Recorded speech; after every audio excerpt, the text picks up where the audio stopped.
এতদিন তো শুধু ভিডিওতেই অন্য আপুদের ঝাল ঝাল রামেন খেতে দেখেছি, তো আজকে আমরাও ট্রাই করব। এক্সাইটেড। প্রথমেই রামেনটাকে আপু সিদ্ধ করে নিচ্ছে, তো দেখো কি করে দিয়েছে, আপু মশলাটাকেও সিদ্ধ দিয়ে দিয়েছে। তো এরপরে রামেনের সাথে যে সবজিগুলো থাকে সেগুলো দিয়ে ভালো মতো সিদ্ধ করে পানি দিয়ে ধুয়ে নিয়েছে।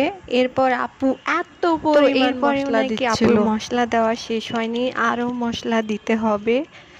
তো এরপরে সমস্ত মশলা দিয়ে আপু ভালো করে মিশিয়ে নিচ্ছে। তো আমি ভাবছি এটা আমি খাবো কিভাবে। তো এরপরে আপু একটি ডিম দিয়ে দিল, দিয়ে ভালো করে মিক্সড করে সবাইকে দিয়ে দিল খাওয়ার জন্য। এখন খাওয়ার পালা রামেন। গাইস বিশ্বাস করো, এটা আমার মুখে দেওয়ার সাথে সাথে মনে হচ্ছিল কান দিয়ে ধোঁয়া বেরোচ্ছে। আই হোপ সেকেন্ড টাইম আমি এই রামেনটা আর কখনোই হয়তো খাবো না।